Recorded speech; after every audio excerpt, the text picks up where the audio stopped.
Rockstar Gang, what up? What up? Appreciate everyone joining the live stream. What is going on? Happy Monday to everyone. Hope everyone had a blessed weekend. We got a lot to talk about with the Carolina Panthers, but did anybody watch WrestleMania last night? Did anybody watch WrestleMania last night? Because I did. I watched both nights. And it's Masters Week, man. Why is getting so WrestleMania lame? Oh, come on, Matt Chatter. You're lame. You're lame, man. You're lame. I watched it last night though. I watched Saturday too. I watched both nights, so it was good, man. It was good. Back Corral, dear God. So we're gonna break down Mr. Derrick Brown's. We're gonna dive deeper into Derrick Brown's contract. Then we're gonna talk about how this pursuit of Stephon Gilmore is basically a double-edged sword. We're gonna talk about the Carolina Panthers trade speculation with T Higgins. We're gonna talk about maybe Xavier Worthy at 33. We're gonna talk about guys that I feel like this franchise is gonna build around now that we've got some new people here. And more, man. I mean, we got a lot to talk about. And we're gonna talk about some other things that we need to handle before the draft. So we got lots to talk about. Haven't watched wrestling in over a decade.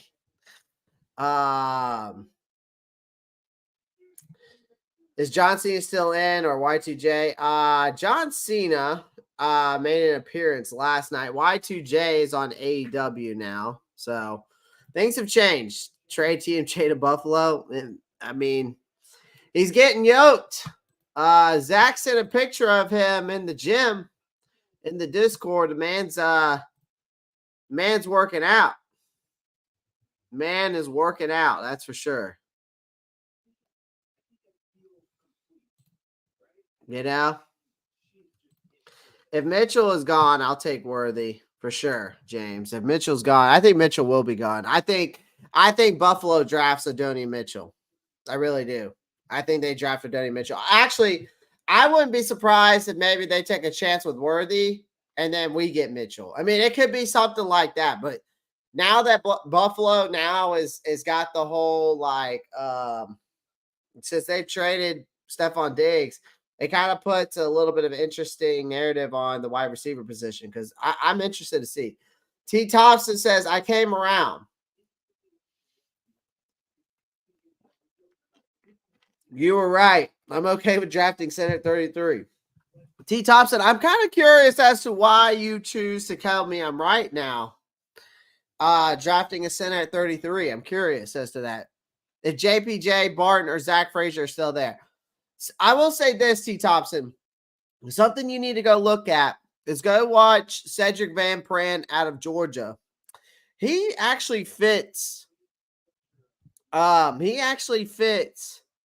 This offensive line better than Zach Frazier does. Now, I would say Graham Barton, JPJ, they'll fit right in, but with the zone scheme. But with Zach Frazier, I wouldn't be mad about it. Like, I'm not going to be like, oh, man, we got Zach Frazier. But Fran Pran fits the zone scheme better. He's just a better center at that position. Neighbors is that guy. I think Neighbors I think it's between Neighbors. Honestly, guys, I know this might be a hot take, but I think Neighbors and Roma Duzier are going to be the best two wide receivers in this draft class. I think Marvin Harrison Jr. is going to be good. I just think Roma Duzier and Neighbors are going to be better. Roma Duzier reminds me a lot of Mike Evans, and Neighbors obviously reminds me more of that Jamar Chase, OBJ, Justin Jefferson type guys. I'm calling Buffalo saying you can have TMJ if you don't draft a wide receiver with your first pick. AJ Brooks, I don't think that's going to work, but it's worth a shot. We are top 5 in pass protection expectations. Yeah, I saw that. That's pretty interesting. These guys who do this all the time on Twitter, I think it's by a guy named Ben, if I'm not mistaken. Yeah, Ben Baldwin. They always do this. I can't remember who it's by, like who he's with.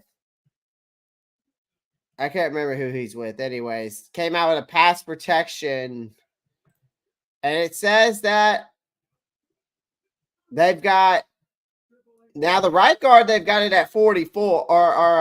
I mean, look at that. 91 at the right guard. Robert Hunt, 65, 68, 78, 92. I mean, if that's right, and that comes to fruition, we will be in good shape.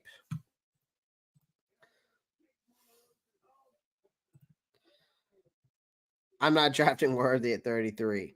We'll talk about it. It's just a scenario. It's all again, T Thompson. When I'm talking about drafting Worthy at 33, this is all just a scenario. It's all about hypotheticals here. Okay. Is it wrong for me to say I would take Cedric Van Pran over Frazier at 30? I would say that's wrong, AJ. I would say that's definitely wrong. Honestly. Go lay down, buddy. Scooby, go lay down, bud. But yeah, I would say that's wrong. I would still take Cedric Van Pran at 65. Now, if we trade, I still think it's honestly 33 guys. It depends who falls. But I think you need to think about trading 33 or 39. I think we have to at least trade back once in this draft to fulfill all the needs that we have. I really do truly believe that. And we talked about it in the Discord this weekend. Y'all were you, Zach, AJ Brooks. Who else was in there? All y'all were in there going off.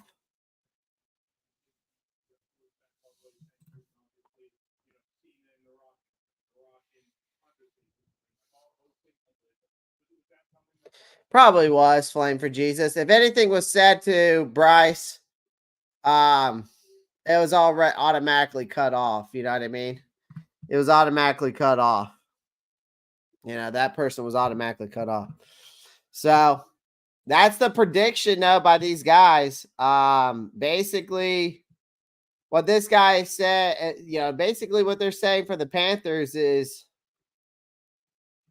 which could be surprisingly, I mean, I don't know if this would come to fruition, but they're saying in this little thing here, we could have a top 5 pass for offensive line, basically. Whether that's true or not, I don't know. I think we'll have to wait to see the product on the field before I make any decision on that.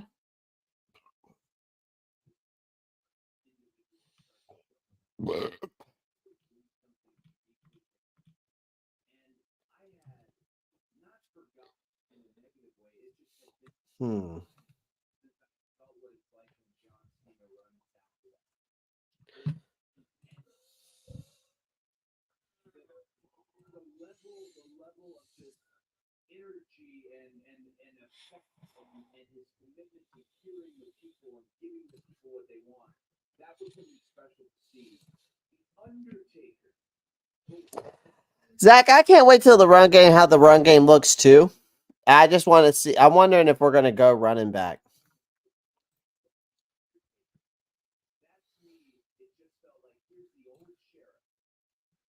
Yeah.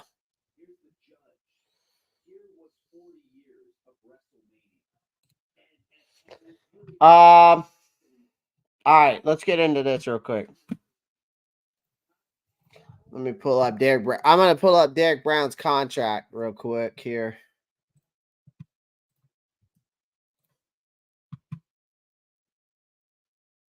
I use Spot Tracker. Yeah, we'll use Spot Tracker. All right, so Derrick Brown. Big contract. We all know about it. We all seen it. We all heard it. We all love it. Okay. At least I love it. I don't know about anybody else. But it's not like a record-breaking extension, but it's definitely fourth. I think he's the fourth highest paid defensive tackle. Obviously, that solidifies that position for years to come. And this is a landmark deal. And Adam Schefter was the first one to come out with that, but a $96 million, $63.1 million guaranteed last Friday. Obviously, he's been the linchpin on this defense, whether y'all believe it or not. He was selected 7th overall back in the 2020 draft. He's obviously been consistent over his 4 years' time, and it was well-deserved, right? I think he's had an impressive track record. He's gotten better and better every single year. He's basically over his time, if we're looking at it statistics-wise.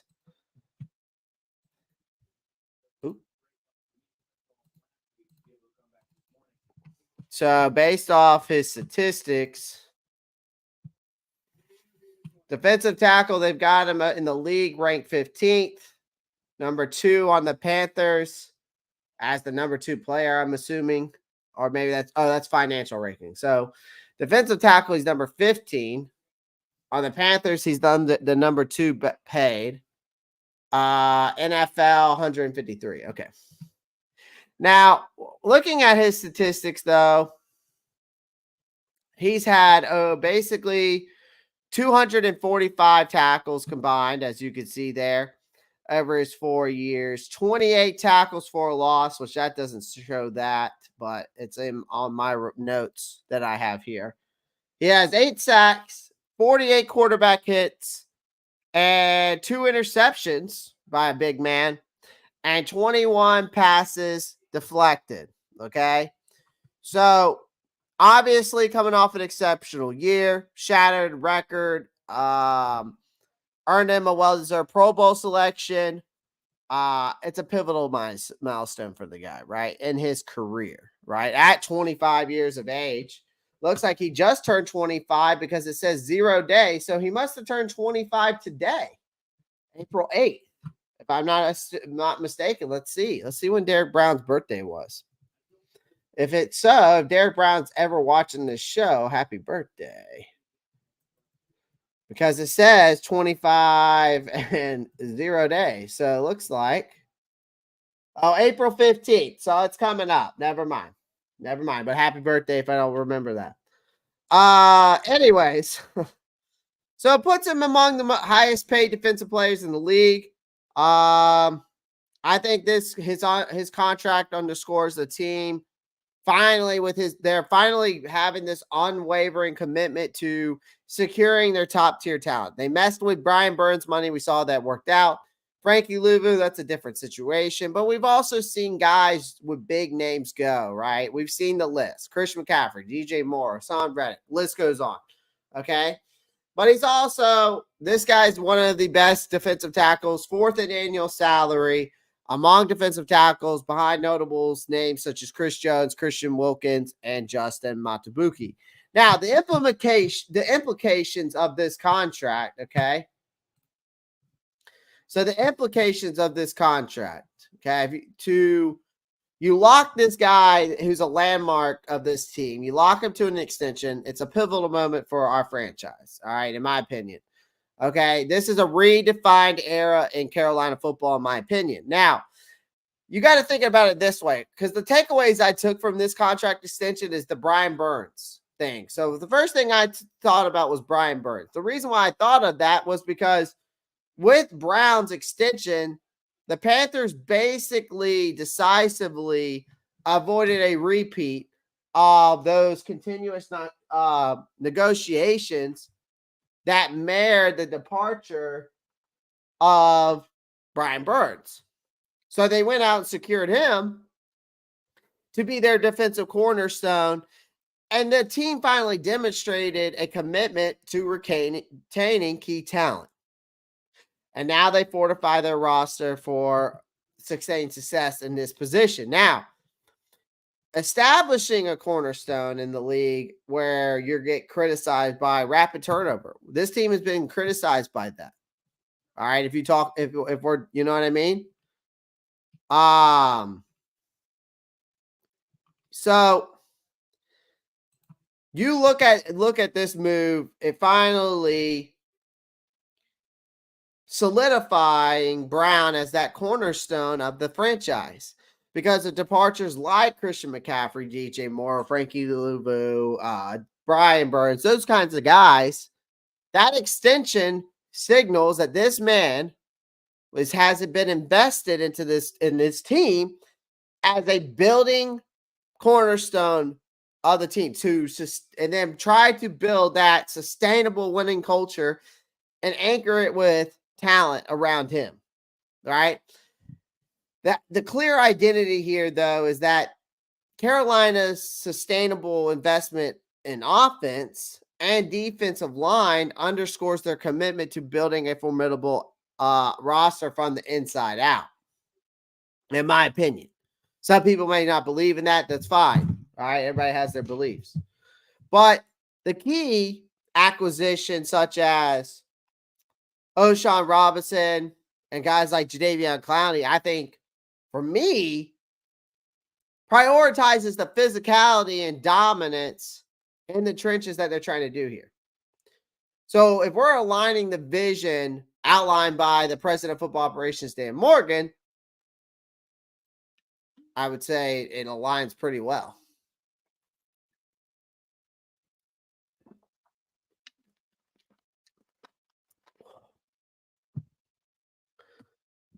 Ooh. I'm going to sit down. But it was a well-deserved, right? It was a well-deserved, it was a well-deserved contract extension for this guy.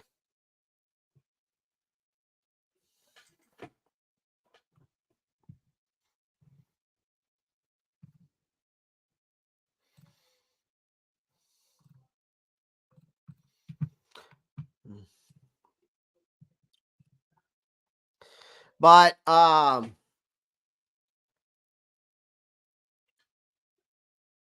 think that the essence of hard work and perseverance shows Derrick Brown's contract extension. I thought there was some initial skepticism about Derrick Brown, right? You surrounding his selection, Brown has finally silenced doubters with his unparalleled contributions on the field.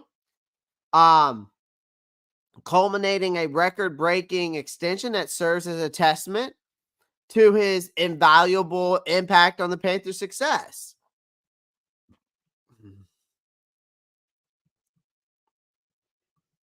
But the thing is that he, with this 4-year extension, $96 million, $63.165 million guarantee, he still places him as amongst one of the highest paid defensive tackles and solidifying his status as a premier talent in the NFL. That's the thing here. But he's getting an average annual salary of $24 million. And his contract ranks among, let's see if it'll show in the market value. Ed Oliver. Surprised they don't have in there Quinnen Williams. Which it does. But that just shows the Panthers' belief in this guy. It's a front-loaded structured deal. Brown's deal features like I said, it's a front-loaded structure with $49 million accumulated over the first 2 seasons, $72 million dispersed over the initial 3 years. This strategic approach reflects the team's commitment to rewarding Brown for his exceptional performance while maintaining a financial flexibility for future endeavors. So that's what I wanted to get at, explain to you that how the contract really works. So it's a front-loaded deal.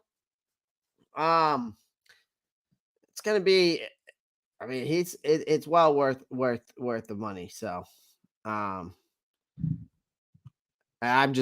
still, I was so excited last Friday, because I came on last Friday really to talk about a bunch of things like I'm going to talk about today. And then this came out, and that was just major, major news. So I'm all about it.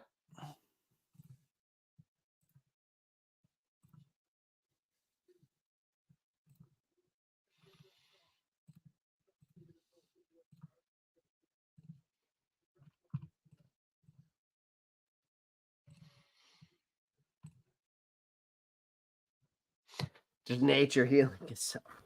He definitely deserved it, man. I mean, it's there's no question about it. Um, let's talk about Stephon Gilmore real quick, because we know he's still out there. Because here's the thing that we need to talk about with this guy real quick is this.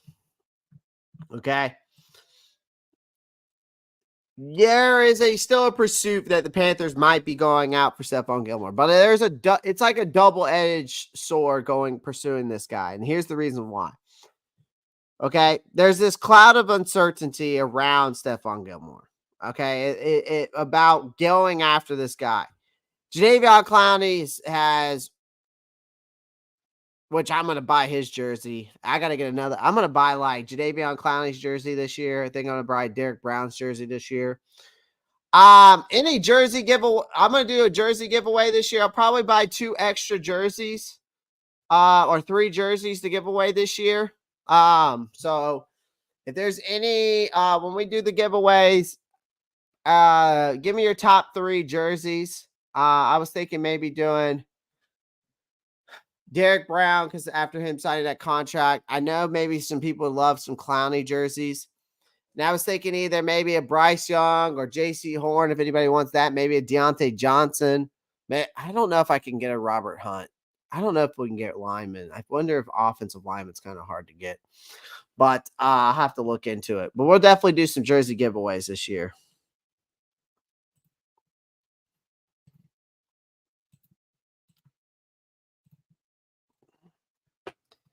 I would love to sign Gilmore for a 2-year deal if it's worth it to T. Thompson. The problem is, and why I'm explaining this is that there's hurdles facing a Gilmore's Panthers reunion.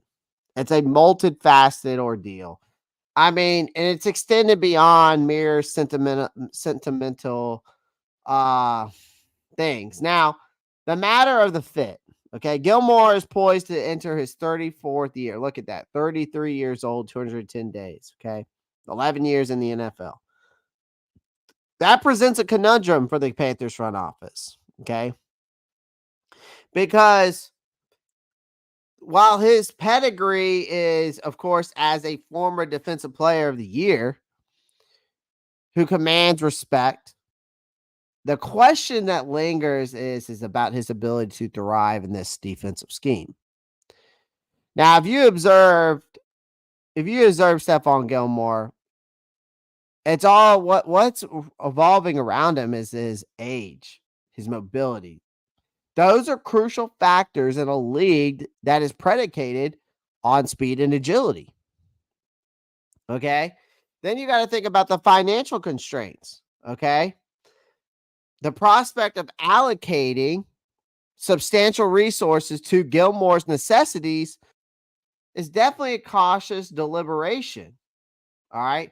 So, with the fact that we have limited cap space now, I mean, yes, we opened up some, but there's also impending roster obligations. Dan Morgan faces a daunting task of balancing short-term gains with a long-term sustainability.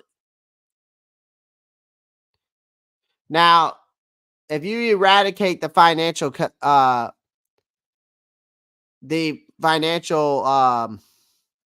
constraints, then the Panthers can make these kind of offseason maneuvers. But there is some positive and negatives though with Stephon Gilmore though. Okay, there's positive. All right, the positives is that you get the Gilmore's pedigree, you get the experience that he offers, which is definitely an undeniable value. It helps the secondary with the depth purposes, and it's a big need. Okay, y'all have heard me harp on here how much I think the corner room needs to be added depth to, just because of JC Horn's health issues, not being able to stay on the air. Now, beyond his field contributions, Gilmore's mentorship could prove invaluable, nurturing the development of younger talents like JC Horn and fostering a culture of excellence within the locker room. But let's say the Panthers go out and get another rookie. Let's say they go out and get a TJ Tampa or a Cam Hart or any of those guys, for example. A mentorship from a guy like that can go along with those guys, especially even with Dane Jackson and Troy Hill. I mean, you got to think about what we have in the in-depth purposes of that. So the problem is though the negatives, of course, is the financial. Okay, the asking price against the team's financial constraints. That is the biggest challenge. Okay. The opportunity cost, there's some potential acquisition risk within the stunning growth of emerging talents, which means you're inhibiting the roster flexibility. I still think that you still need to add to the room, whatever you do. So you have to navigate through these crossroads like this, right? The decision regarding Gilmore needs to be definitely a crucial decision making for Dan Morgan. I think there's positive sides to it, but there's negative sides to it. And I want them to go out and get him, but I want to make sure it's for the right price. I think a 2-year deal, and if you can get him for this, I mean, if a 1-year deal, he's listed at $11 million. But for me, I mean, he's 33 years old, man. I think if you can get him on a 2-year deal, if you could get him for 2 years, $12 million, I'd say yeah. But that's the issue.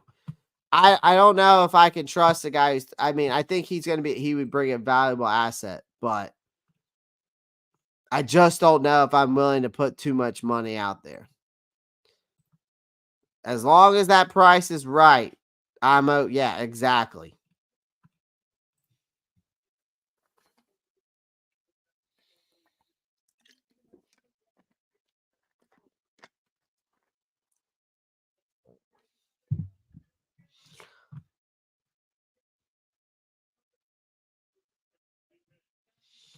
But the problem is with that is, even though T. Thompson, yeah, I think he would be a valuable asset as an experience and a mentor towards JC Horn. He can't mentor keeping JC Horn on the field. That's the only thing I will say to that. I like it.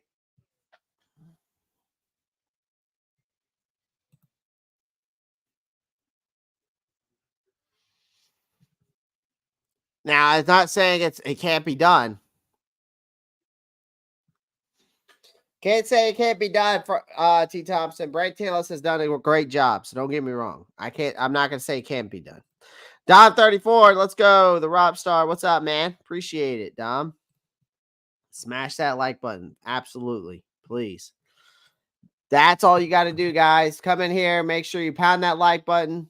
Subscribe to the channel if you haven't already, wherever you may watch, and whether you're on Facebook, Twitter, YouTube. Make sure you just come on over, smash the like, and subscribe. That's all I ask. Or if you want to go the extra mile, become a member today. And again, merch is on the way, folks. Merch is on the way. All right. Merch is on the way. Let's talk about another guy who's taken some spotlight here for the Carolina Panthers, who still remains in this whole saga of guys that we could go after. Okay. So the offseason has been continuous with these surprises. Stephon Diggs gets traded to the Houston Texans.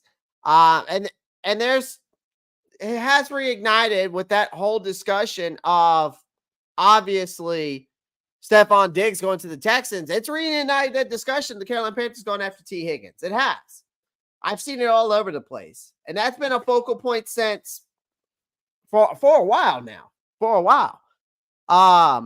The problem is that this shift caused by Diggs' departure from the Bills underscores the fluidity of NFL rosters. It's the enduring allure of the blockbuster trade. So as teams recalibrate their strategies, seek to address roster needs, the Panthers find themselves thrust into the spotlight of course, in trade rumors with T Higgins all over again.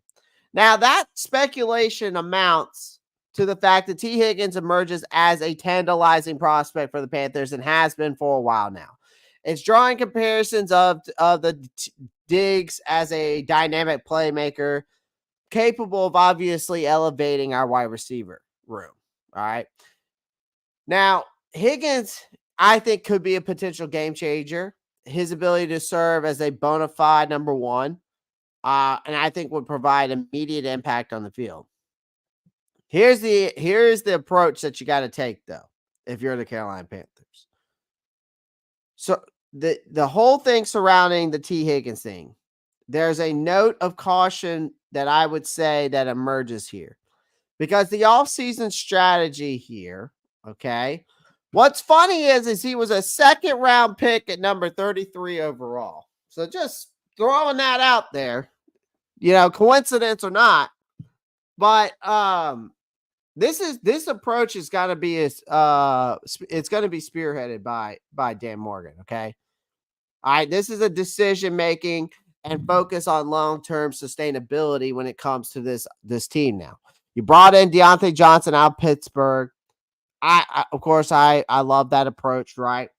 It's a calculated risk, but it's to bolster up that room even more. You want to support Bryce Young. That is their goal here, right? Without compromising the future of the flexibility of your future, right? So the financial reality of Higgins, though, is undeniable. The financial implications of a potential trade for him with even limited salary cap space and competing roster priorities, the Panthers must tread very lightly to avoid overextending themselves, right? Higgins desires for a lucrative contract. That is what he is looking for. So that complicates matters.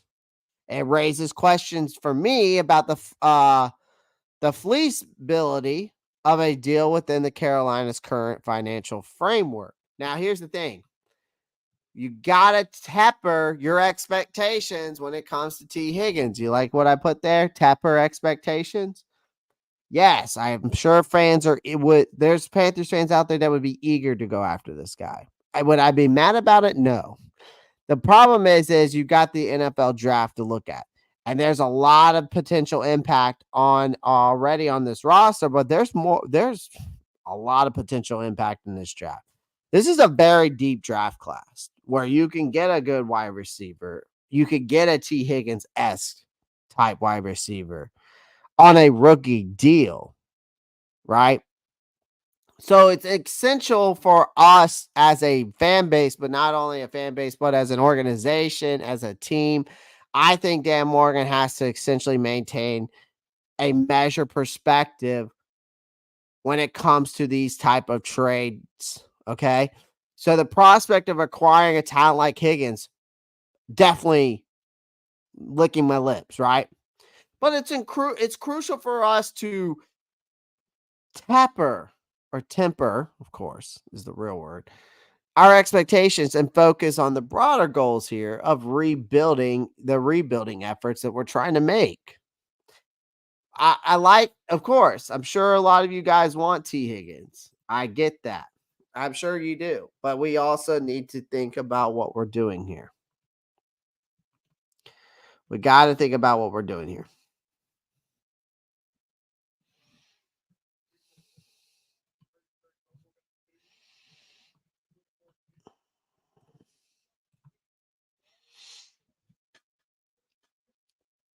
I love how this chat. I love how all of y'all just go straight to the Bryce Young thing. I'm so over it, man. I'm so ready. So, like, I love every one of you guys that come in here and support my channel. I do. I really do appreciate it. But damn, can we just wait until we see what happens on the field? Can we just wait to see what we got? Wait till we see how everything plans out on the field.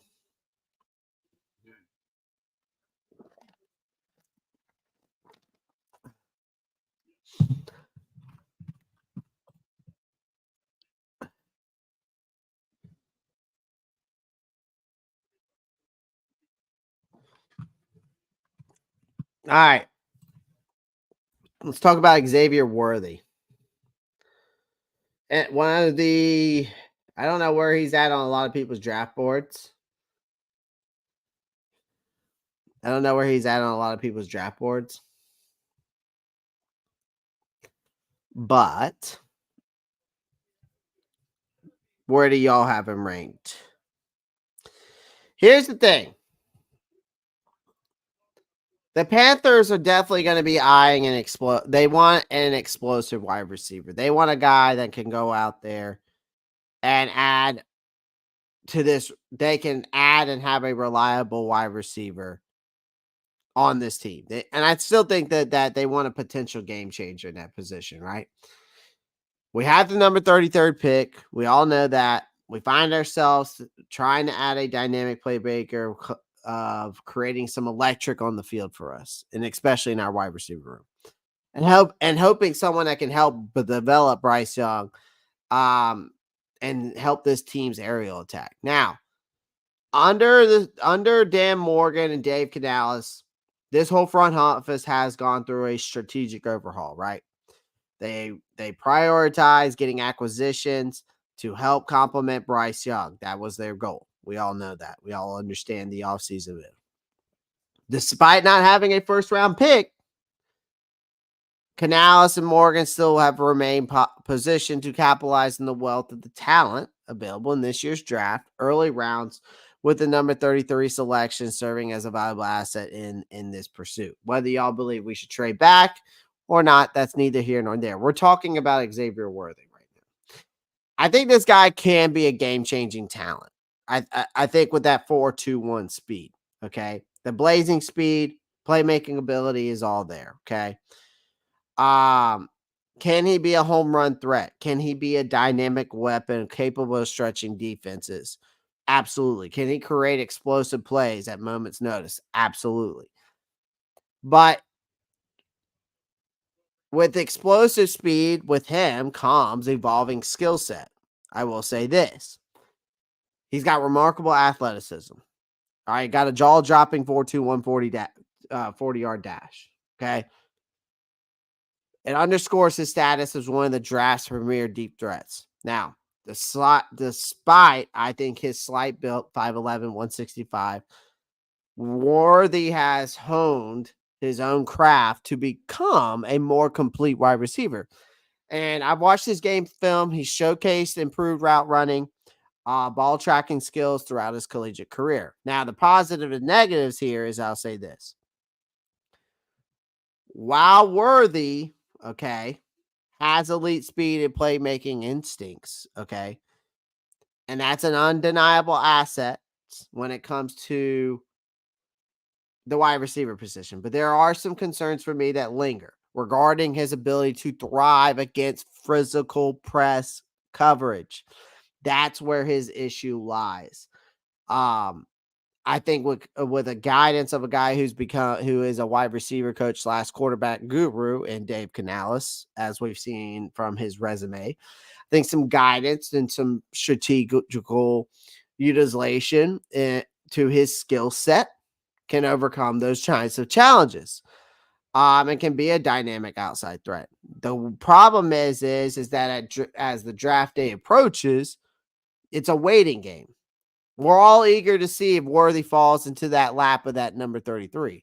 The possibility of a trade up in the first round remains on the table, but I've been on here and told y'all this, that ain't going to happen, and it shouldn't happen because I think it's the wrong approach. I think we have to still remain patient.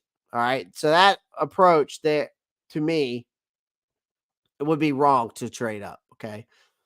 Um, but I think that we definitely have to say that Xavier Worthy is definitely under our radar. We have to say Keelan Coleman's definitely under that radar. Xavier Legette, Adonia Mitchell, I think Troy Franklin. I think we've seen a lot of guys underneath that radar. Malachi Corley. There's a lot of names that have been thrown around that are underneath our radar. So, and there's a lot of visits that are going to be happening this week. Zach put it in the Discord. So there's a lot of guys that are underneath our radar. We got a lot of visits we're wrapping up this week in Carolina. You've got Malachi Corey visiting today. You got Jonathan Brooks visiting tomorrow and Brandon Rice visiting tomorrow. Tez Walker visits tomorrow. So that's a local visit. And sometime Washington wide receiver this week will visit. Sometime this week, Jalen McMillan. So there's a lot. I know that Xavier Worthy, um, um, I know Xavier Worthy is definitely on our radar, but we got some visits coming this week. So that I just wanted to share that with you guys. Blank slate Clay, that's what Bryce has in my eyes. I'm viewing him the same way I view Baker Mayfield coming here. Had a bad year. Let's see what he gets in this year. Again, I want to see what I'm kind of right there with you, AJ. Again, I know the positives of Bryce. I know the negatives of Bryce. I've broken it down for you guys multiple times. They go out and they do everything I told y'all that they're going to do is build this offensive lineup. They get him some weapons. If it works out, it works out. If it doesn't, then this is a but. If it doesn't, it's not really that bad when you can go out and get another quarterback. Now, I'm not saying we're going to hit on the next quarterback, or if we go out and get somebody already out there, it could be a plug and play situation, but we'll never know. Exactly.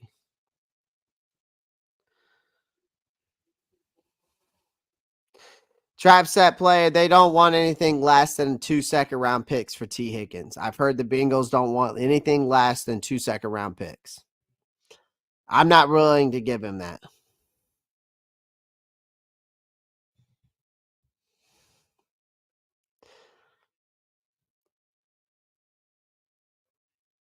I think that everybody needs to just pump the brakes.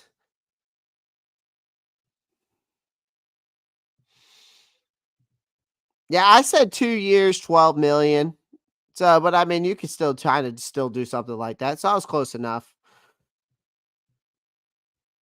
Yeah, I mean, that's what I'm saying, Flame. I think this is a whole new era. It's a whole new regime. We've got to be patient. We cannot just jump to conclusions and just say, do I think this team's ready to run now? Hell no. I do not think that.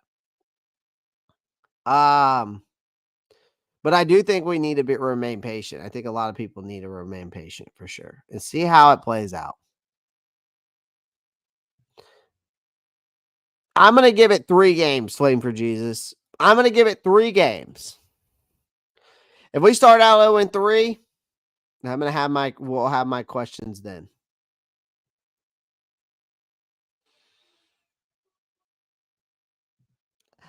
I think Legette's definitely going to be the guy, Chris Mack. I still think the Panthers take him. Somehow, some way, he'll be in there.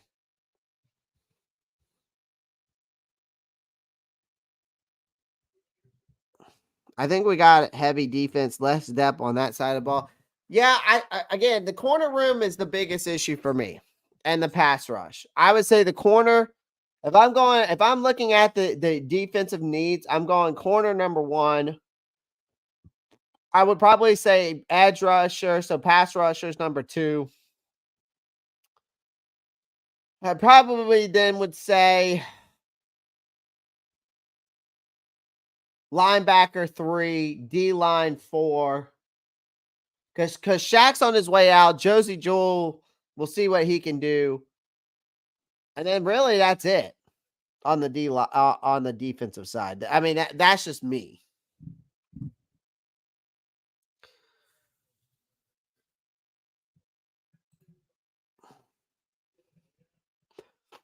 I'll trade 33 for T Higgins any day.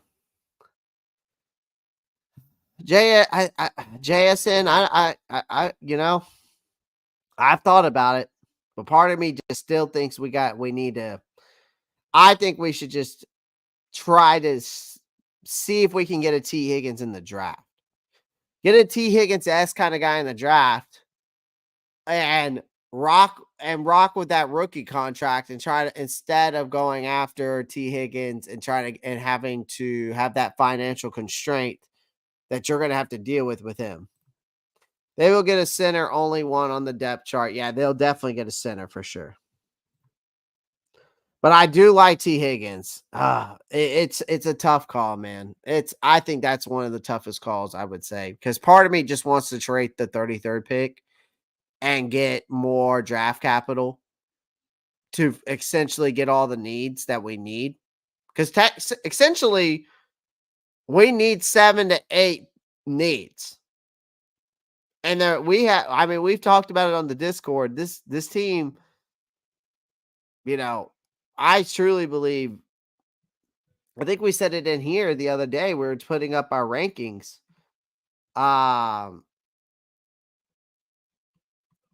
We need a guy. What was our rankings in here? Didn't we do it in here? I know we did in the Discord. Yeah, JP came out, said the rankings, his rankings, like King JP came in and said 1C. So center, tight end, number 2, corner, number 3, wide receiver 4, running back 5, edge 6, D line 7. I need more on that side of the ball for sure, though. I think number 1 for me is corner. Number 1 for me is corner. I would say center is probably number 2. I'd probably say 3 is wide receiver. 4 is edge. 5, I would say, is linebacker because, again, I don't know what we have in really, truly Josie Jewell, even though he essentially had almost the same numbers as Frankie Lou, but we'll see if that continues. But then you got to think about Shaq Thompson. How much longer is he going to play here? And then if I had to go continue with the rankings, I probably go 7 D line because I'm all about building within the trenches. And then last but not, then I would probably say, actually, I'd probably go tight end and then D line and then running back last. So if I had to rank my position rankings for this team,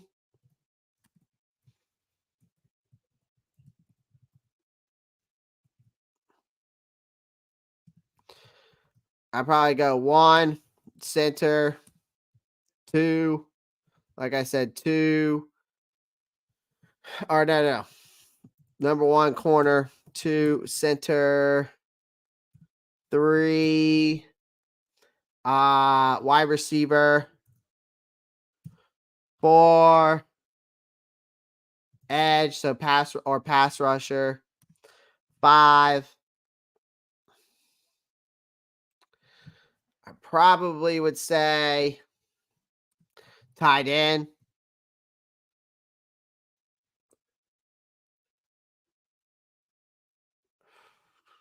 I don't know. Part of me thinks that tight end we might still be okay, but I still think we need to get one. I know running backs last for me. It's tough for me between tight end and D line and linebacker where I want to place that. Like if I'm going with position of ranks, what we need. Corner, center, wide receiver, edge.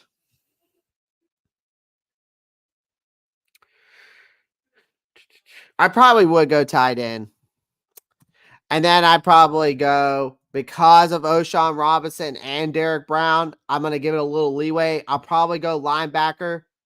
And then I'd probably go, now that I think about it a little bit more, linebacker, D-line, I put running back. Those are my positional need of rankings.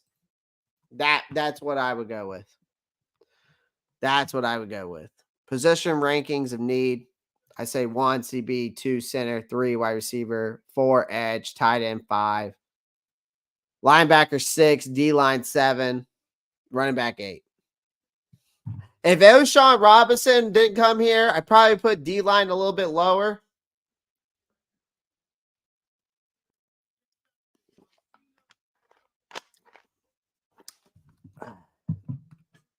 So, but with this team, but those are all the needs no matter what. In this draft, it doesn't matter what order we want, whatever position rankings of need, I might say. It doesn't matter. This team's going to go, they're going to go, Dan Morgan and them are going to go in this draft and draft who they want. They're going to go and get the best player available, whether that it is what it is or not.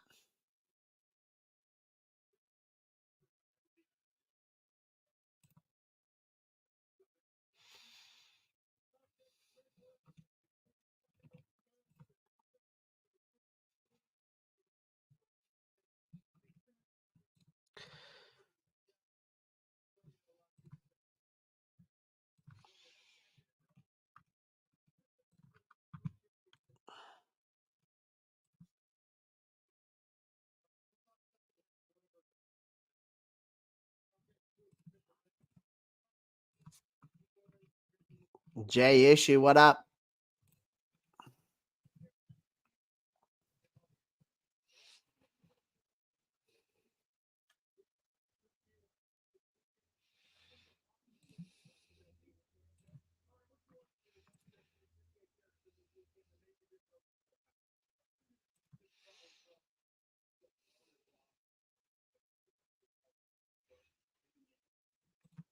I was saying we have a new conversations after game one. You remember it took a center to make the line what it was for Wilkes. This is true. It also took a two-headed monster running back between Deontay Foreman and Chuba Hubbard to make it go.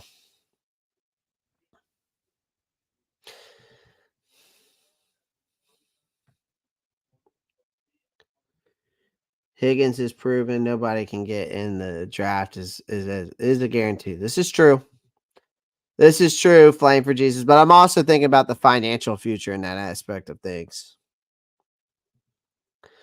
All right. So now that if we look at this roster, let's go over here. Excuse me. Excuse me.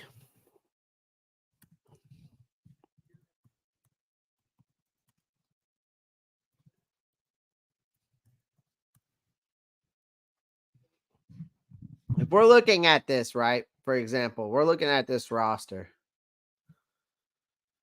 Or let's just look at the lineup right now. Let's put the offense. We'll put it in. Let's see. Is this a 2 tight end set? Okay, we could do that. Yeah, no, let's do 3 wide receivers. So we got Thielen, Mingo. Okay, Johnson. All right. If we're looking at this roster as a whole, y'all give me your top 4 guys you think this team is building around in the chat right now. Who are the 4 guys on this team, defense and offense? You can give me your 4 guys. Who are the Carolina Panthers building around? Because for me, because I was thinking about this the other day. Bryce Young's definitely the guy they're building around right now. Okay, that's their future. Essentially Dan Morgan's drafting ability and Bryce Young's development and performance this year embodies our future. Whether y'all want to believe that or not, that's what I truly believe in. Okay. All right. But Bryce Young embodies this Panthers offensive future. Okay. Had a terrible rookie season, whether you want to say it's situation or not, whether you want to say it's all on him, performance, whatever you want to believe in, that's on you. Okay. I'm not going to sit here and get an argument about Bryce Young. Okay. I think there's potential with Bryce Young, and I still think that remains undeniable. And I still believe that we shall see what we have with him this year. And I still think it's make or break for Bryce Young this year. I think it's make or break because they're going to go out. They've already gone out and essentially built that offensive up for him. And they're going to build around his strength and they're going to play call around his strengths. They're going to put a scheme that fits around his strengths. So the organization's success hinges on this kid's development and ability to thrive under center. Whether you want to believe it or not, that's how it is. If you don't believe that, I think we need to have a conversation. We really need to have a conversation. We might need to go check you into a mental hospital. But with support and strategic investments they've made so far, Ross around him, he holds the keys to this offense. Robert Hunt is another guy I think that they essentially went out to build around. Okay. Essentially, all right.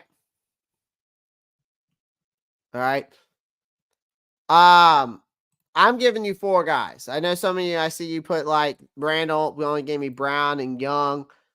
T Thompson gave Brown and Young. So everybody's saying Brown and Young. KD says Bryce, DB, JC, rookie wide receiver. Bryce, as of right now, re-signed DB. Hope. Okay. I've got 4 guys. Okay. I got 4 guys for me to build around. Okay. Thielen, I wouldn't consider you build around him, Mandian. He's going to be gone within the next year or 2. Okay. He's going to be gone within the next year or 2. He's not going to be here. All right. If we're looking at this roster, you're not built, and you're not building around him. All right. So if I'm building around guys, I'm building around Bryce, and I'm building another guy on the offensive side. I'm building around Robert Hunt. Here's the reason why. Now, some of you might not understand why I'm saying Robert Hunt. The spotlight often shines on skilled position players, but the importance of a formidable offensive line cannot be overstated. Robert Hunt's lucrative 5-year deal, $100 million deal, underscores his pivotal role and fortifying the trenches and the safety net for Bryce Young and his pocket presence. That means that this guy is the linchpin of our offensive front. His performance will be instrumental in sustaining that offensive paralysis. Offensive firepower, sorry, I should say. But also Deontay Johnson's another guy. He's a dynamic playmaker capable of electrifying this passing game. Now, again, it could be a rookie wide receiver. I can agree with that. But I'm going to say Deontay Johnson's another guy you're building around. You're with his route running ability, potential for further growth. He's still young. Definitely is going to be a key target for Bryce Young, who's going to be a reliable target, who's explosive on the field. Right now, he's the linchpin of our wide receiver core, whatever you believe that or not. And I think the impact extends far beyond his contract year, positioning him as a foundational piece for years to come. Derrick Brown, okay, that's another guy I'm building around. That's a lucrative contract extension that he got. So he solidifies his status as a linchpin for this defense front. Record-breaking performance this past year. Dominant in the trenches. He sets the tone for this defense. He's a premier defensive lineman in the league now. His presence anchors this team's efforts to stifle opposing offenses and control the line of scrimmage. So those are my 4 guys I'm building around for the future of this franchise.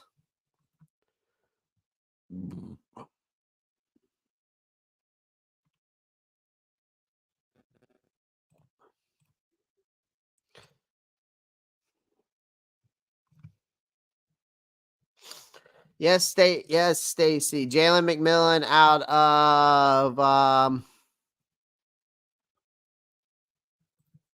of Washington. Yep. Essentially, he is. So is Robert Hunt. T. Thompson, just because he's on a 1-year deal does not mean you do not extend him next year. That does not mean that you don't extend him and try to build around him. He is a building piece. He's only 25 years old. Why wouldn't you build around a guy who's that young? Actually, I think he's younger than that. I don't understand why you want to build around a guy. Okay, but that doesn't mean that you can't. So okay, we don't know that. That's right, T Thompson. So how can you say that we don't know that? That doesn't mean that we still can't build around him. That's the same thing as you saying, well, he's only on 1 year, so we're not building around him. I mean, it goes both ways. I think you can still build around him. Okay, he's older than that. He's 27, but you still can build around him for the next 3 years. I still think you can still build around him. I think it's Bryce Young, Derrick Brown, Robert Hunt, and Deontay Johnson.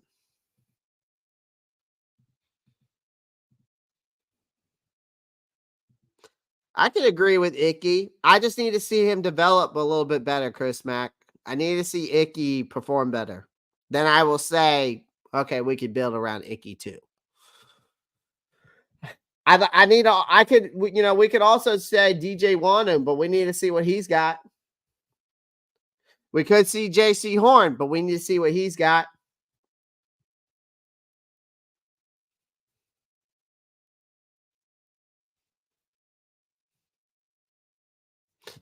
Yeah, I saw that, Stacy, which makes sense. I mean, it makes sense that he's considered a local. I mean, it makes sense.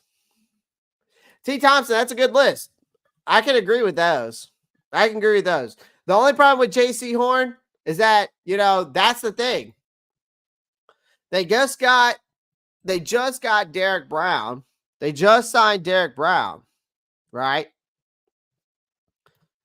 They just signed Derrick Brown. Can JC Horn stay healthy? That's the biggest thing for me.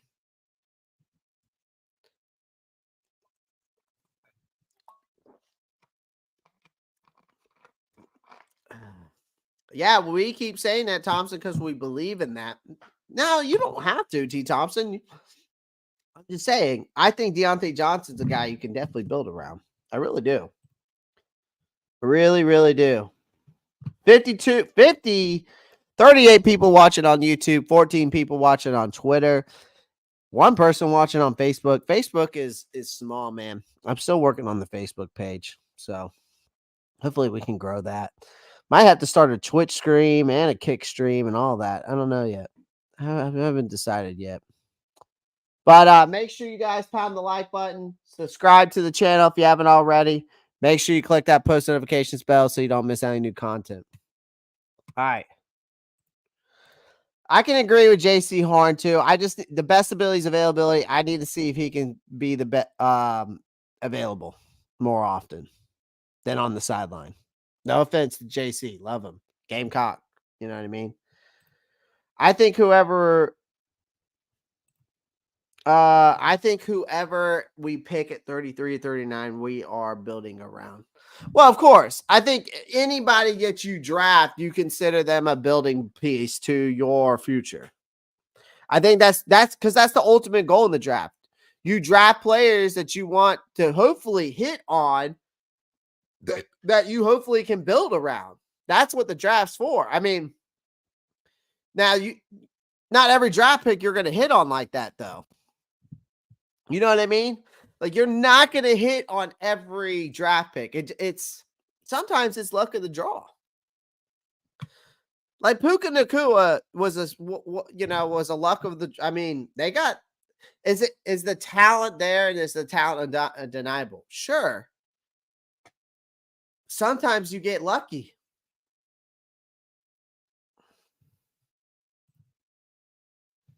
Is Deontay Johnson wide receiver 1 in your opinion? As of right now, yes. I think he's wide receiver 1 on this team.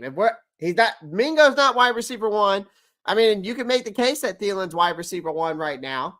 You can make the case. You can't really deny that case either.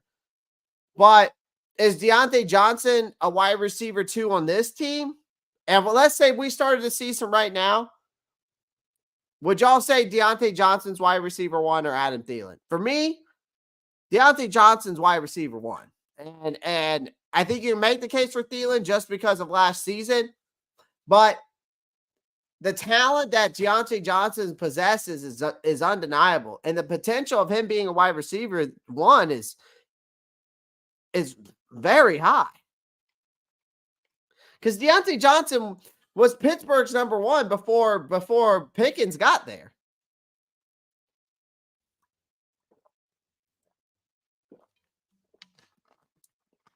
Before Pickens got there, Chase Claypool wasn't the wide receiver 1 there. It was always Deontay Johnson. On most teams, I think you can make a case on that, T. Thompson. I mean, if we're looking at the wide receivers if we look at a list of wide receivers, we can see where he ranks.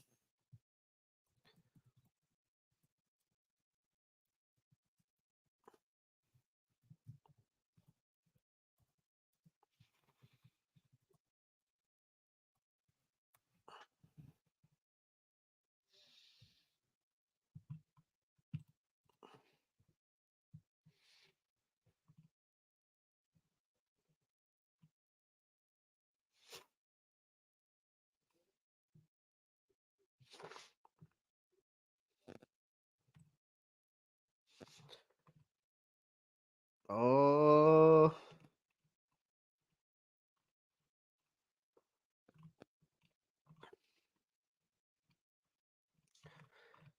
I'm looking at these teams that have really good wide receivers.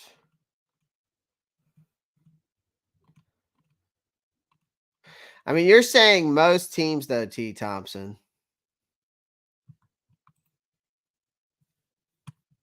Let me look at this shit.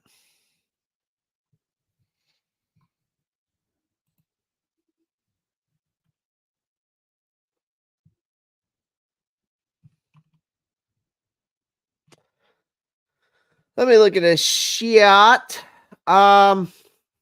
don't want to look at, I'm trying to look at wide receiver power rankings. Thank you. This was the wide receiver power. This is a wide receiver power rankings list. Let's see where. Like, this is for the 2024 season. Let's see what it says. NFL Power Rankings 2024. NFL Power Rankings. When was it? When did this come out? Does it have a date?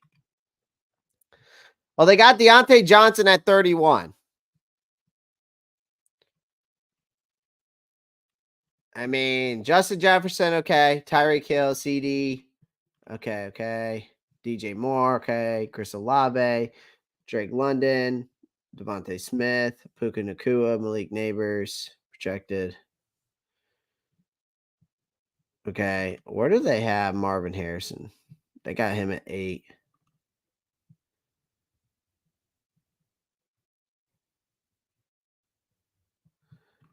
Huh. Deontay Johnson's at 31. Okay. I'm just curious. Of what this ranking looks like. I mean, this is just one ranking list, but I just want to see what they look like. But I really want to talk about Robert Hunt today. Let's see.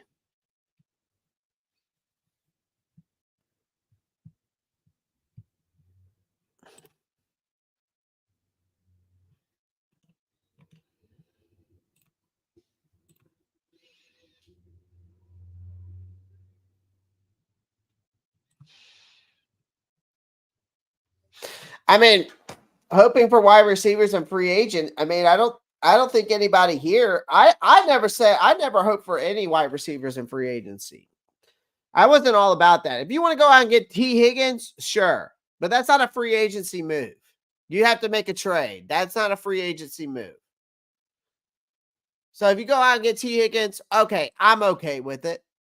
So T Thompson, would you rather go out and get T Higgins or would you rather go and get a guy in the draft? That's that's the question I have. I see you say you need to draft and develop instead of hoping for a wide receiver as a free agent. I'm okay with that. That's fine. I'm all about the draft.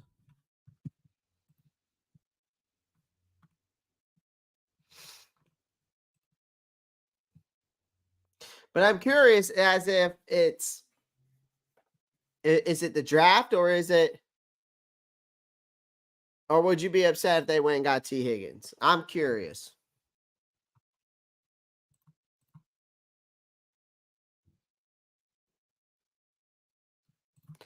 Okay.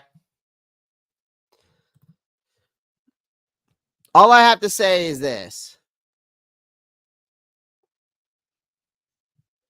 Again, we made a trade for Deontay Johnson. That wasn't a free agency move. Again, we got to stop saying that Deontay Johnson was a free agent signing. He wasn't. He was a trade.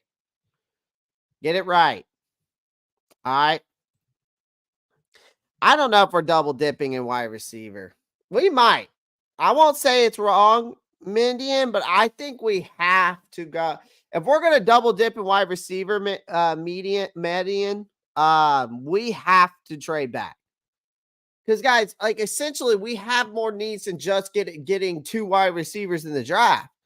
I mean, we have to go out and we got to get a tight end. We got to get a center. We got to get a corner. We got to get another pass rusher. We got to get another linebacker. We got to get another defensive line. We got to get another running back. I mean, if we're, if we have so many needs, corner, center, wide receiver, pass rusher, tight end, linebacker, defensive line, running back. I mean, that's 8 positions of need. So double dipping in the draft for the wide receiver position doesn't make sense to me right now until we trade back. And unless we get an extra draft pick or 2.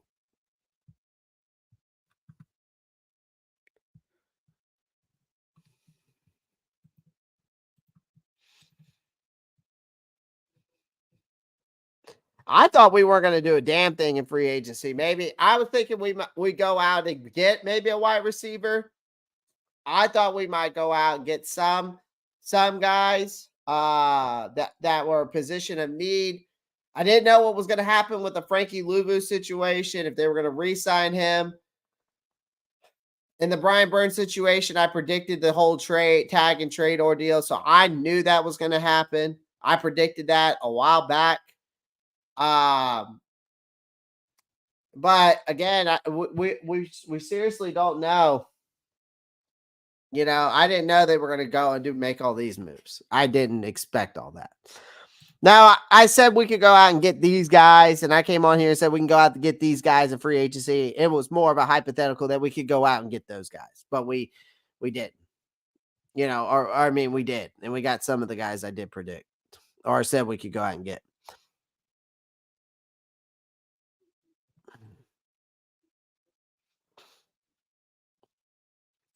Stacy, I think we either go corner, wide receiver. It's 3 for me. You either go corner, wide receiver in the first 2 picks. I think the first 2 picks of the draft is either they go corner, wide receiver, or they go center, wide receiver, or pass rusher, wide receiver. It's going to be one of those 3.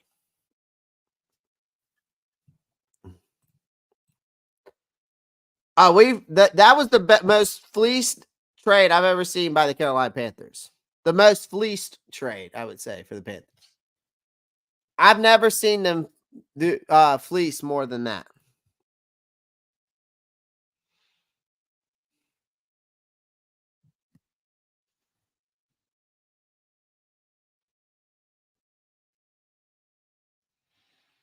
That's so weird, Marcos.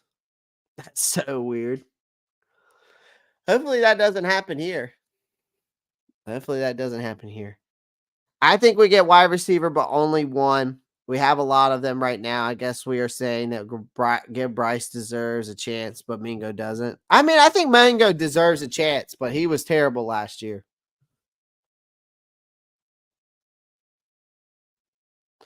Yeah, I mean, we do need to be happy about that, T. Thompson. A lot of people are just I still think that I know I'm being here's me being my cake and eat it too. I think just because that we could have got so much more out of the Brian Burns situation because of that we got offered 2 first-round picks, right? T. Thompson, we could have got 2 first-round picks and a first-round pick, a future first, and a second-round pick. I was just hoping we could have got at least a little bit more out of the Brian Burns, but Beggars can't be choosers. We messed around with his money way too long. And I don't think we got fleeced, but I don't think we won either. But for me, I was just glad that it was over with at that point. You know what I mean? I was just glad it was over with at that point. All right. So here's the thing that I want to talk about next, and that is the Robert Hunt thing. I feel like the Robert Hunt ordeal, and I'm going to use his I'm going to show his over the cap, or not over the cap, spot track. Okay.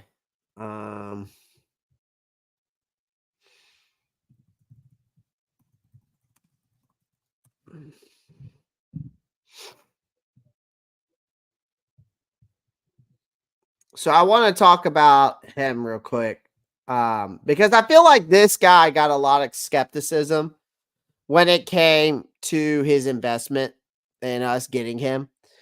I felt like, and within our fan base and some of the broader NFL community, there was a lot of skepticism about this guy.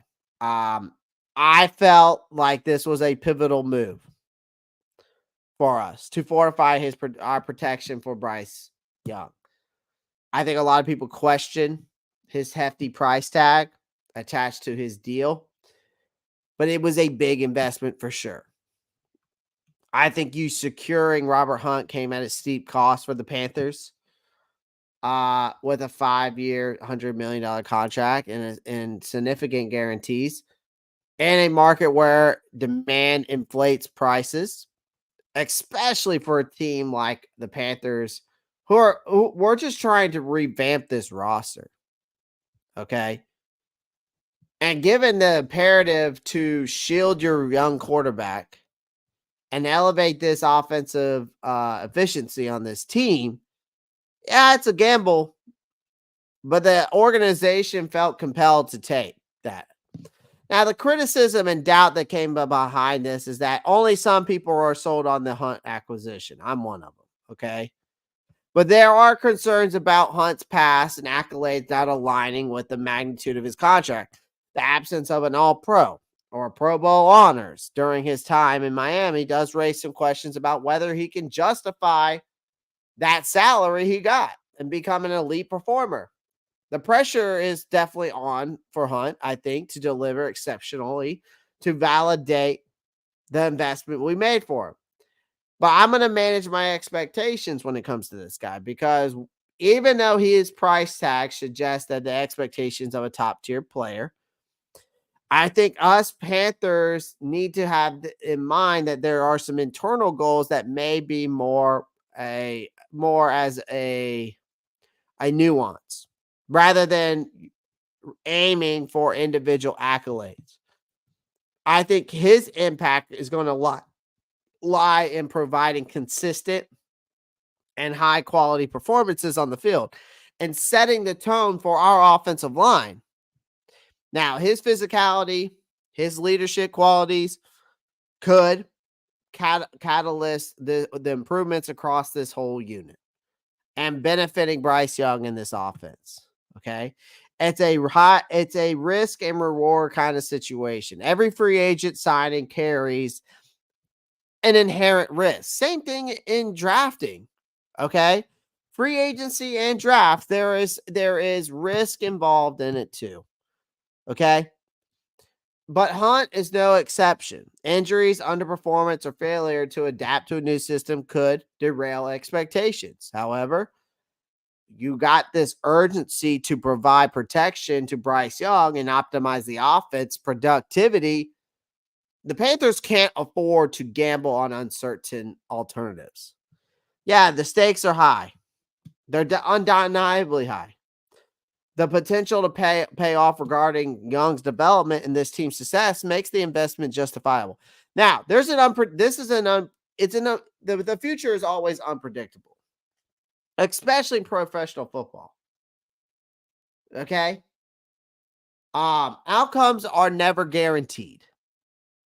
Hunt's success or failure hinges on various factors, including his adaptation to this system, health, chemistry with teammates. I'm still optimistic about the guy. I'm just saying here that the potential impact is there. Okay. And the reality remains uncertain. Okay. But if Hunt falls short of expectation, the repercussions could reverberate throughout the whole team. I will say that. So the unscoring of inherited risk of high stakes free agent signings. Okay. I still believe in this guy. I just want to make it known that Robert Hunt's performance will remain intense. And I think that only time will tell, but I think he's going to be a marquee signing for us. And it's going to prove to work out in this team's quest back to success. I think he got a lot of criticism when we signed him.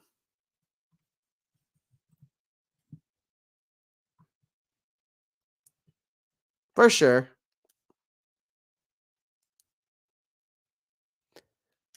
Yeah, it looks like it's getting darker outside. I don't know. Still seems like still seems sunny my way. I don't see anything right now. I don't really care about the eclipse. I'm not gonna lie, guys.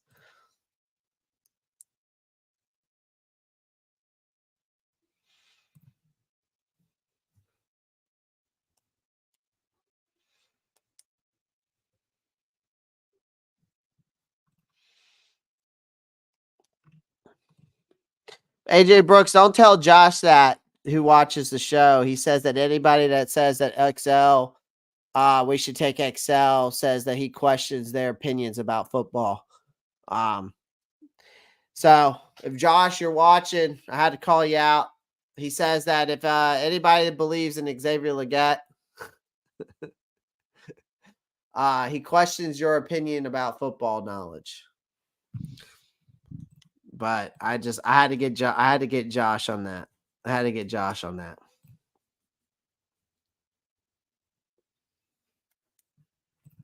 Josh changed his opinion on XL. He said that he reminds him of Mingo. Let Josh have his opinion, man. Love the kid to death, though. Oh, man. The Discord's going off. Uh-oh. What we got here? What we got here? Uh-oh. Hold on. What we got here? Can I hear this? I don't want to hear what they're saying.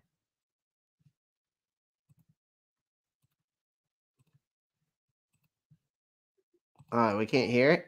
There ain't nothing. Oh, they ain't got nothing. Okay. I hope so. I hope we're trading back. Oh, okay. He changed it. All right. All right. I'll leave Josh alone then. He changed it. All right. I'll leave him alone.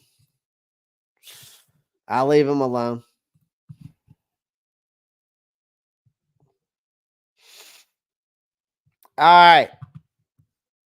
Last but not least.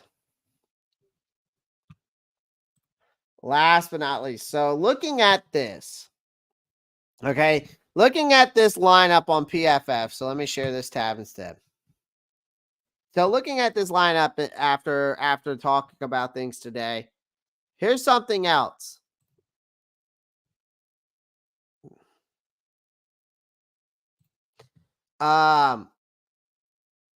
So after they made significant strides with Derrick Brown, right?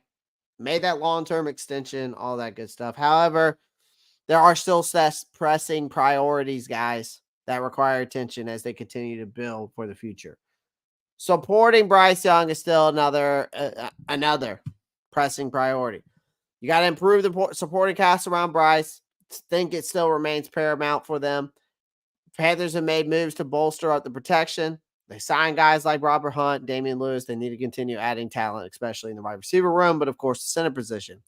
Now, with limited financial resources, Dan Morgan's going to have to capitalize on depth on the draft. We all know that. We're already looking forward to the draft. And which is only we only got 17 days till the draft. So particularly wide receiver, offensive line. Obviously, you want to provide Young with more weapons, solidify that offense. J.C. Horn's fifth-year option. That's a decision that the Panthers need to make. It's a crucial one because despite his impressive production when he's healthy, it's undeniable when he's healthy, he is a lockdown corner. But he's just plagued with injuries, and it raises some concerns about his ability.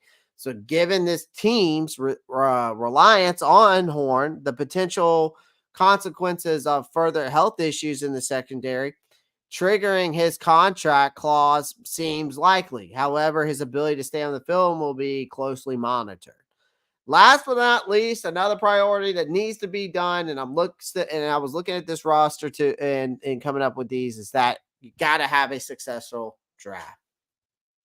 You got to have it. You need to hit at least 2 to 3 guys in this draft. Dan Morgan for the next 2 to 3 years, and I'm giving you 2 to 3 years. Dave Canales, I'm giving you 3 years. I'm giving Dan Morgan 3 years. I'm giving Bryce Young this year, and I'm possibly, depending on how this year goes, I'll give him next year.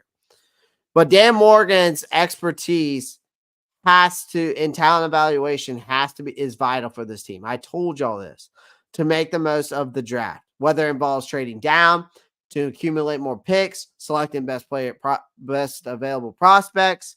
You got to be able to navigate the draft and process with precision and foresight. Okay.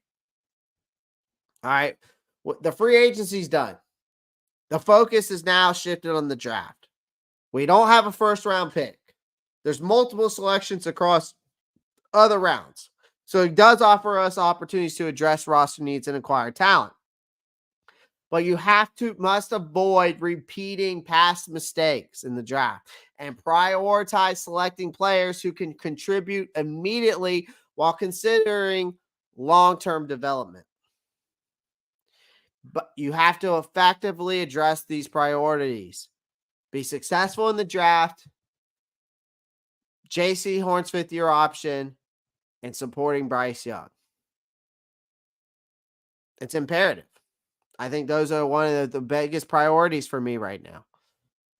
To position ourselves for success under our new head coach and our new GM, success in supporting Bryce Young, you got to manage Horn's contract situation and make great draft choices. That is what's going to instrumentally shape your team's trajectory moving forward.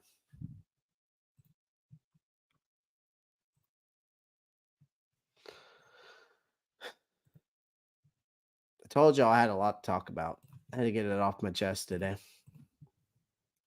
Lots and lots to talk about.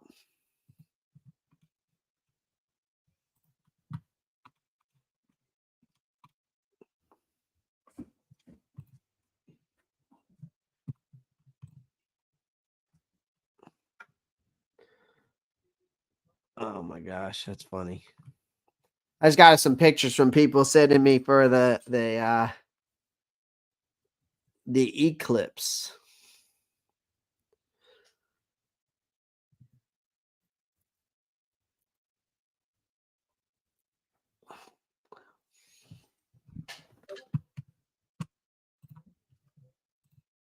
What is this? Joshua change.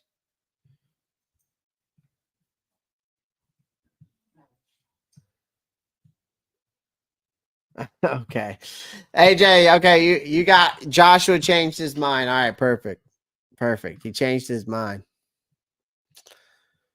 Oh, shoot. All right, guys. So I need y'all's help today.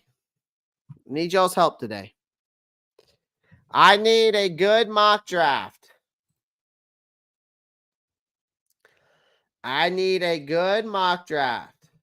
Okay. With mock draft data simulator. Converting one at a time. Probably would. I ain't gonna lie, Marcos Cash. My dumbass would probably look at that damn son. Converting one at a time. Exactly, man. We're getting them one at a time. All right, so I need y'all's help with a mock draft today. This is for a competitive purposes. Okay.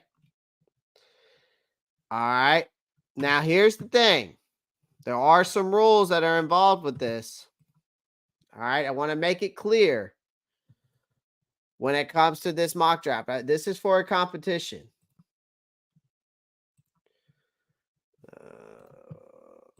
So I need y'all's help.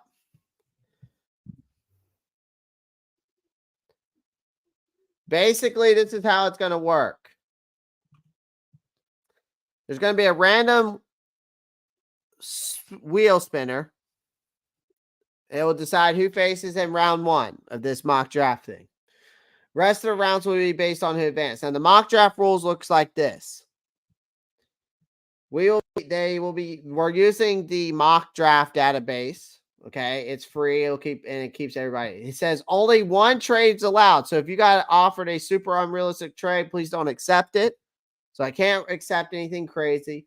I will not be rejecting drafts unless it's absolutely insane. Just use your brain. So we got to get it in before April 17th. So I say, why not? Let's finish up the stream today with this. All right. Let's see what we get here. Let's get started. Hold on, guys. What's going on up here, YouTube? What's going on? Huh? What up? You want to go outside? Why do you always go out?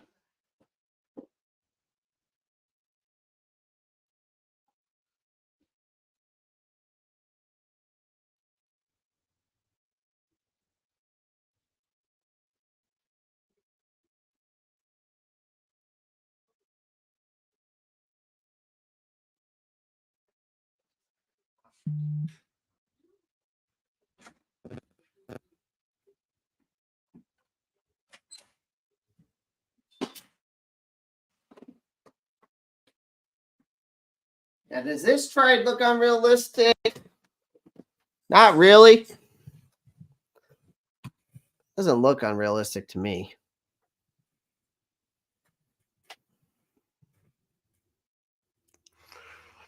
It doesn't look unrealistic to me. Could see it. That looks crazy. That looks crazy. I'm going to reject that one. I'll save that one. I'm going to reject that one. This one's fine. I'm going to reject that one. Definitely going to reject that one. And I'm going to reject that one. Honestly, I'm not going to do any trades. All right. Holy smokes. What do we have here?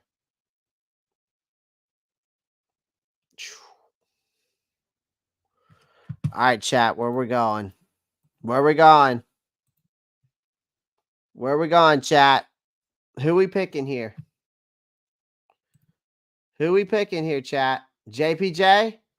Dude, I'm thinking the same damn thing. Who we picking here, chat?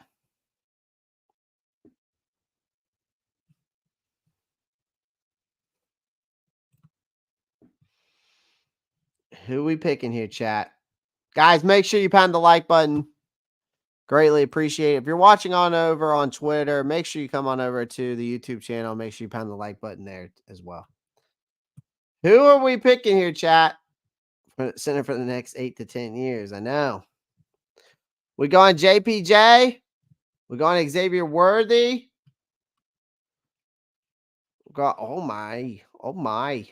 Keon Coleman that keeps telling me to pick all these. JPJ, okay, everybody saying JPJ.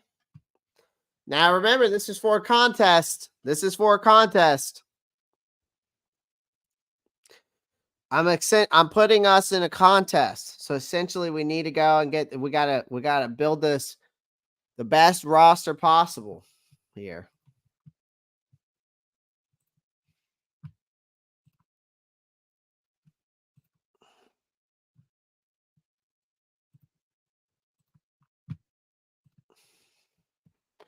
Everybody's saying JPJ? Seriously? We're going JPJ. Is there 33? You get him. All right.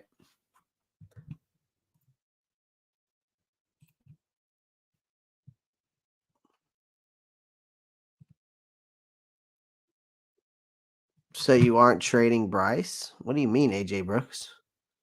What are we talking about here? I'm not trading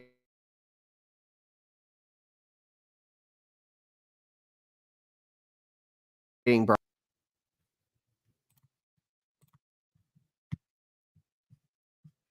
All right. Everybody has spoken. JPJ it is. So are we going? Oh, yeah. It has to be realistic. Oh, you're talking about something else earlier, AJ. You're talking about something else earlier. I see what you're saying. All right, so I'm assuming we're going wide receiver here. Are we going Adonia Mitchell? We taking Adonia Mitchell, or are we saving that pick and going corner here? Oh shit, corners are off the board. All right, we're going Adonia Mitchell. Okay. Is this unrealistic though? Because like I'm gonna send this to them and I'll be like, listen, this is what fell, bro. I didn't accept any trades either. I'll reject that trade. All right, let's go D line here. How is Chris Broswell still there at 50? How is Jadavion Sanders there at 51? And we're at 65. Like, what? All right, so what are we doing here?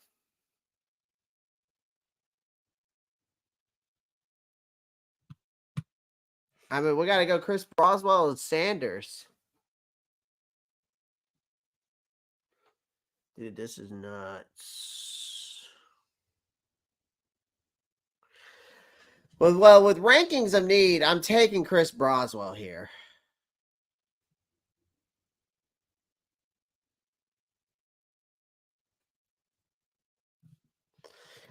I'm taking Chris Broswell. I think I'm going to go get a tight end based off my rankings. You know, if I'm looking at my Discord rankings like I put in there today, I'm going with, you know.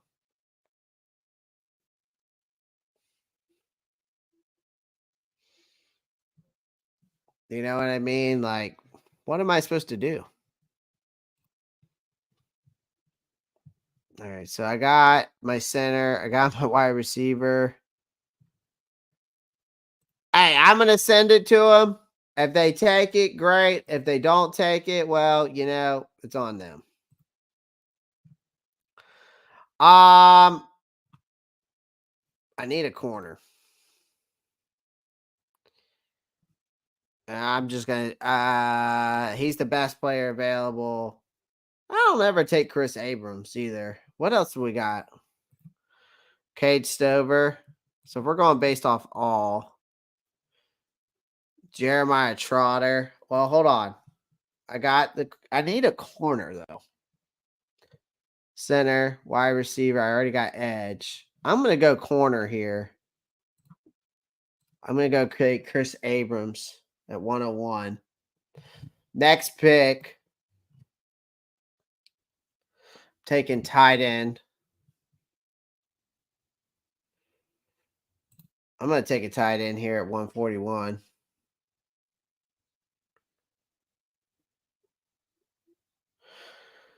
Yeah, I know. But I mean, holy shit. I mean, I would take that trade offer in a heartbeat, but that would never happen. I could see that. But I'm not gonna make any trades because I'm not gonna worry about that. We got back-to-back picks here. I'm definitely gonna go tight end and linebacker here. Both. Now linebacker, really, there's not much. D line, I might go here instead because I don't see a defensive line or a linebacker here. Essentially, I would really like to go get maybe Tyrone Harper later on, but we'll see. McKinley Jackson out of A&M is nasty. Reject that. Tight end. I'm taking Theo because the value's there. I'm going to send this to him. If it wins, it wins. If they don't send it back to me, say it's not realistic, well, I'm going to tell them, I don't know what you want me to do.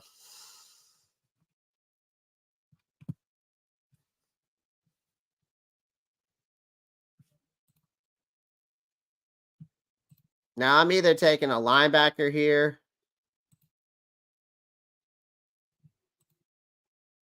I'm either taking a linebacker at this next pick or I'm taking a running back.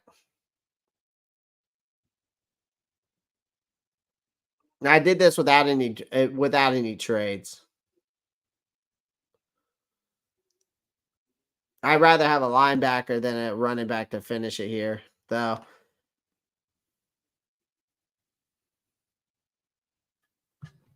Depends on what running back's here.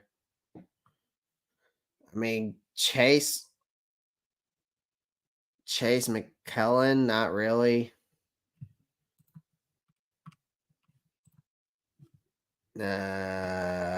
Offensive tackle, kicker, no. Jordan Jefferson, no, not really. I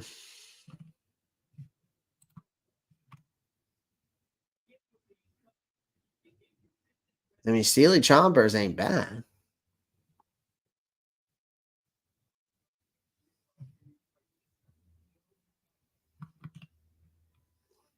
Theo Johnson was ranked the most athletic out of that combine and had the top combine, one of the most top combine numbers. So I don't know how you can say Theo Johnson's gonna be terrible.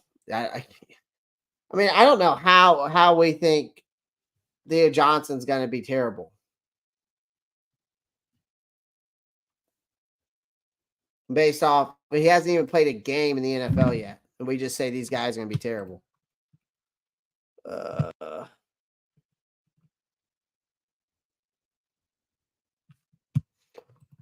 I'm just gonna take Steely Chombers. Call it a day. If they call it unreliable, they call it unreliable. We'll see what they say. We'll see what they say. I'm gonna send it to him.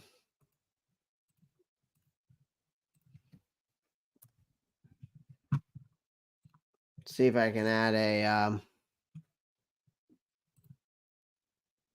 I said saved, but it didn't save it the way.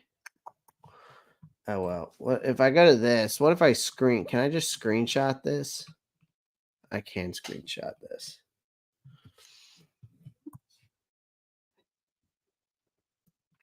So if I do this, they're gonna think you cheated. I know. Well, we'll see what they say.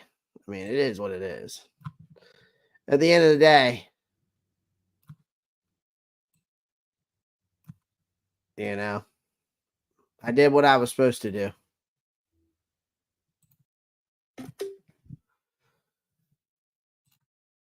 They asked me for it. We're gonna send it to them.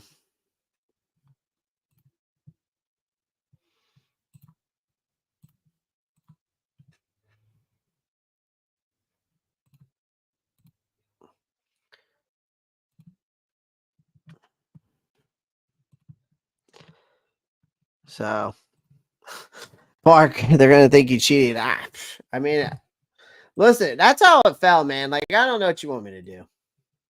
You should probably not use that one. They probably should use a different one, but that's just me. I mean, you need to you probably should use PFF.